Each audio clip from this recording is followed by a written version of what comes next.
Justice of Pakistan justice Yahya Afridi ने आज अपने ओहदे का हलफ उठा लिया। इंतहाई अहम तरीन इकदाम किए हैं कि हुकूमत भी उनसे चौंका गई है। अब हुकूमत के लिए मुश्किलात खड़ी होती दिखाई दे रही है। तमाम कोर्ट रूम जो सुप्रीम कोर्ट के होंगे वहाँ से लाइव स्ट्रीम दिखाई जाएगी। जस्टिस मंसूर अली शाह को एक इंतहाई अहम ओहदा दे दिया गया है। पाकिस्तान ने आज एक और तारीख रकम की है। तकरीबन जो है 2.5 साल के बाद अपने होम ग्राउंड में एक सीरीज भी जीती और मैचेस जीते और इंग्लैंड को जो है बड़े लंबे अरसे के बाद शिकस्त दी। ईरान के ऊपर जो है हमला किया गया इसराइल की जानिब से। और अस्सलाम वालेकुम नाज़रीन, DS डिजिटल टीवी में खुशामदीद। Chief justice of Pakistan justice Yahya Afridi ने आज हल्फ बर्दारी की तकरीब हुई ऐवान सदर में। सदर पाकिस्तान आसफ अली जरदारी ने उनसे हल्फ लिया और 30वें चीफ जस्टिस ऑफ पाकिस्तान का हल्फ उन्होंने उठा लिया। और ये हल्फ की तकरीब में जो है वो वज़ीर आला KP अली मीन घंडापुर स्पेशली मौजूद थे। वज़ीर आला पंजाब मरियम नवाज साहबा मौजूद थी और साथ ही साथ वज़ीर आला बलूचिस्तान वो भी मौजूद थे, लेकिन वज़ीर आला सिंध जो है मुराद अली शाह नहीं आए।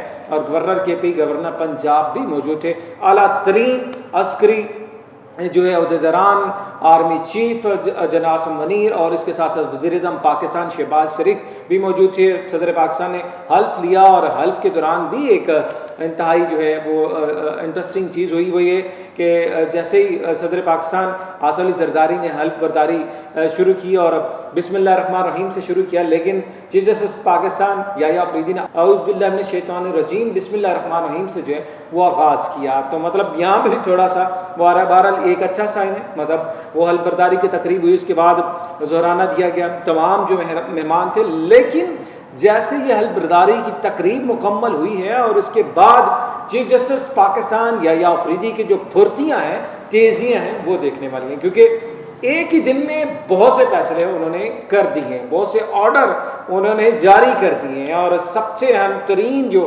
बात यह है कि फुल कोर्ट रेफरेंस जो है उसको जो है बुला लिया है, जिसके लिए चीफ जस्टिस साबिक जो चीफ जस्टिस काजी फायज ईसा ने नहीं बुलाया था, जिसकी वजह से जजेस में इख्तलाफात वो सामने आए थे। जस्टिस मंसूर अली शाह, जस्टिस मुनीब अख्तर और दीगर जो सीनियर तरीन जजेस हैं उनके दरमियान मतलब कुछ मामला जो हैं वो डिस्टर्ब रहे, जिसकी वजह से वो तमाम तर जो है वो जजेस एक जो है पॉइंट पे थे। उन्होंने लास्ट जो अलविदाई तकरीब थी, अलविदाई फुल कोर्ट थी, उसमें भी जो है वो शिरकत नहीं की थी और ये मौजूद थे नहीं थे। इसी तरह सबसे पहले जो है वो चीफ जस्टिस याह्या अफरीदी ने फुल कोर्ट रेफरेंस उसको जो है वो बुलाया है और उसका मंगल के रोज़ जो है वो इनकाद होने जा रहा है और उसमें अहम तरीन जो है वो फैसले लिए जाने की तवक्को की जा रही है कि क्या वो फैसले होंगे, क्या वो चेंजिंग है जो कि चीफ जस्टिस पाकिस्तान याह्या अफरीदी लेके आने जा रहे हैं। क्योंकि लाइव स्ट्रीम उन्होंने सबसे पहले जो है ओपन कर दी है कि तमाम जो कोर्ट रूम है उनकी स्ट्रीमिंग जो है लाइव कर दी जाए ताकि सब कुछ जो है वो लाइव दिखाया जाए। और उन्होंने ये कहा अगर कोई पासदारी रखना चाहता है, कोई फीमेल मतलब कोई ख़वातीन अपने केसेस की, तो उसके ऊपर इम्प्लीमेंट भी किया जाएगा। साथ ही साथ ये बताएं प्रैक्टिस एंड प्रोसीजर बेंच के हवाले से लार्जर बेंच जो मौजूद था उसमें भी तैनाती कर दी गई है। जनाब मेंबर बना दिया गया जस्टिस मंसूर अली शाह को और साथ ही साथ जस्टिस मुनीब अख्तर को। ये पहले अलग हुए थे और बहुत सी ऐसी चीज़ें थी जिसकी वजह से प्रॉब्लम्स क्रिएट हुए थे, लेकिन सबसे अहम तरीन तैनाती अभी तक की जो कहा जा रहा मेंबर उनको बनाया गया है जस्टिस मंसूर अली शाह को। गो कि अभी वो पाकिस्तान में मौजूद नहीं है, उम्र की अदायगी के लिए जो है वो मौजूद हैं सऊदी अरेबिया में, लेकिन उनको जो है मेंबर बना दिया गया है। तो इट्स मीन कि ये एक दफ़ा फिर से अदलिया के हवाले से जो बातें की जा रही थी उसकी साख को कमज़ोर करने के हवाले से बातें की जा रही थी, लग ये रहा है कि हुकूमत की तमाम तर जो है वो चालें उल्टी पड़ने जा रही हैं।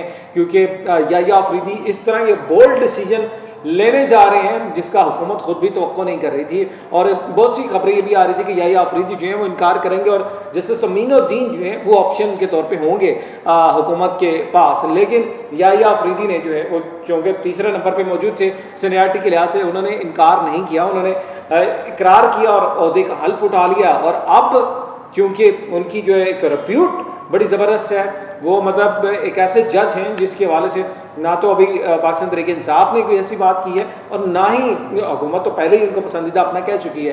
तो इट्स मीन कि अब तो कुछ ना कुछ ऐसी चीज़ें जो हैं वो सामने आने वाली हैं, जिसका आने वाले दिनों में पूरी पाकिस्तानी कौम जो है मुशाहिदा भी करेगी।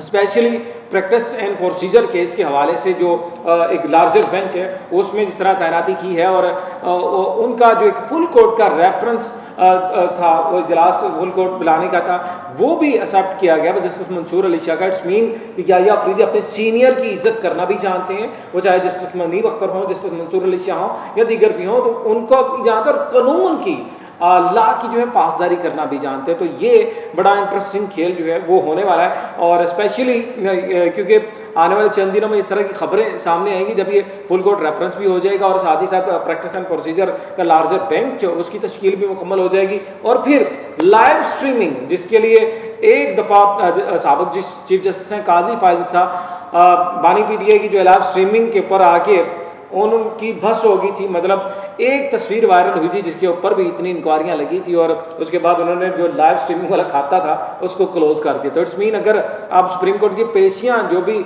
समाअत होंगी कोर्ट रूम में वो लाइव जाएंगी, तो फिर बहुत कुछ हमें देखने में मिलेगा, और बहुत सी चीज़ें जो है जिनके ऊपर पर्दे डाल दिए जाते हैं वो भी सामने आ जाएंगे। तो ये एक अच्छा इनिशिएटिव है, गुड इनिशिएटिव है कि जितना मॉडर्न टाइम हो गया, जितना जो है वो ज़माना भी टेक्नोलॉजी और सोशल मीडिया में इन है, तो फिर सारी चीज़ें जो है वो ऑन दी रिकॉर्ड होंगी। तो आई थिंक सो एक ब्रेव डिसीजन लिया गया, बोल्ड डिसीजन लिया गया justice Yahya Afridi chief justice Pakistan की जानब से। और नाज़रीन सबसे इंटरेस्टिंग चीज़ वही कहते हैं कि जिस तरह मियां नवाज शरीफ साहब के हवाले से हमने कहा था कि जी वो अपना ये 26वीं आईनी तरमीम होगी और अपनी सारी ये चीज़ें मुकम्मल करके वतन अपने वापस रवाना हो चुके हैं। चलें पाकिस्तान को 3 दफ़ा के प्राइम मिनिस्टर लें, लेकिन लंदन में रहना पसंद करते हैं या दुबई में अपना जो है विज़िट करके अब लंदन से इलाज होगा उनका, और साथ ही साथ वो यूरोप का दौरा भी करेंगे। तो इसी तरह जनाब ये कहा जा रहा था पंजाब की जो हॉस्पिटल की हालत है, पंजाब में उनकी बेटी सीएम है और उनका भाई जो है प्राइम मिनिस्टर पाकिस्तान, लेकिन उनके इलाज के लिए कोई ऐसा डॉक्टर मौजूद नहीं, कोई ऐसा हॉस्पिटल मौजूद नहीं, कोई ऐसी सहूलत मौजूद नहीं है। तो इट्स मीन के ये चीज़ें आवाम जो है वो नहीं बोलती है, आवाम इसको दोबारा से रियलाइज़ भी करती है कि क्यों आखिर हम मेयो हॉस्पिटल की वहाँ पे जो कार्डिक्स का वार्ड है वहाँ पे जो इस तरह की प्रॉब्लम्स हैं वो लोगों को फेस करने पड़ रहे हैं। तो वहाँ पे आवाम ख्वार होती है, जो वोटर होते हैं वो ख्वार होते हैं, जो वोट देके इनको बनाते हैं, लेकिन अपने इलाज के लिए बनाने मिल जाते हैं। तो चीफ जस्टिस साबिक चीफ जस्टिस काजी फायज ईसा भी आज मतलब कल उनका टेन्योर मुकम्मल हुआ, तो आज वो बिरौने मुल्क जो है रवाना हो चुके हैं।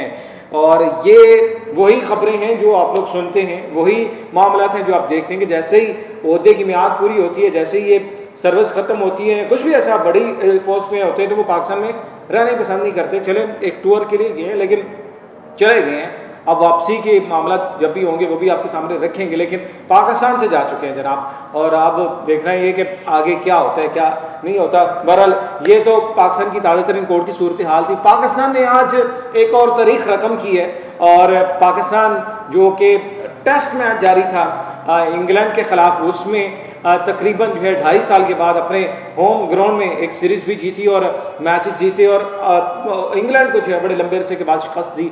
और ये पाकिस्तान की टेस्ट में कामयाबी का राज है। और 10 विकटें जो हैं वो पाकिस्तान के स्पिनर्स ने हासिल की, जो कि एक लंबे अरसे से रिकॉर्ड था, वो भी पाकिस्तान ने आज अपने नाम किया। और इंग्लैंड के जो बैटर थे उनके सामने बिल्कुल भी नहीं टिक पाए, साजिद खान नुमान अली के सामने, और 2 ही स्पिनर्स पूरे के पूरे मैच में छाए रहे। और वही बात कहते कितने आदमी थे, तो 2, और साजिद खान और नुमान अली ने पूरी गोरे थे, उनकी जो है वो बसात लपेट दी। और उनके बारे में ये बड़ा कहा जाता है मॉडर्न क्रिकेट खेलते हैं, लेकिन उनको क्रिकेट जो है बुला दी, बिल्कुल बुला दी।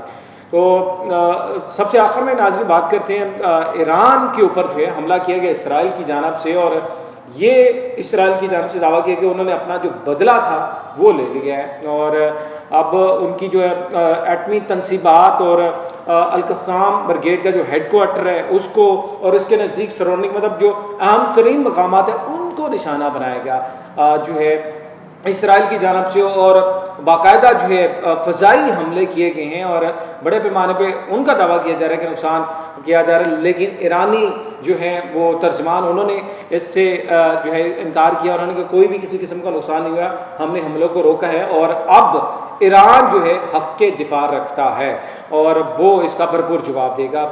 मतलब कि जंग जो कि गजा और इसराइल से शुरू हुई थी, उसने लेबनान को अपनी लपेट में लिया, शाम को अपनी लपेट में लिया, यमन को अपनी लपेट में लिया, अब मशरक़ वुस्ता से होती हुई ईरान तक पहुंच चुकी है। और ईरान ने जिससे पहले भी इस्माइल हनिया का बदला लेने के लिए अटैक किया था, अब जो है इसराइल ने अटैक किया। अब ये मजीद बढ़ती जा रही है और दुनिया की नज़रें जो हैं अब इस जंग के ऊपर भी हैं, और स्पेशली मुसलमान ममालिक जो हैं वो सारे इसके नरगे में आते हुए दिखाई दे रहे हैं। और अमेरिका जो कि मौजूद है इसराइल के साथ सपोर्ट कर रहे हैं और वो इस हमले को बिल्कुल जायज़ करार दे रहा है, लेकिन ईरान ने वाज़ह कर दिया कि वो इसका लाजमी बदला भी लेगा।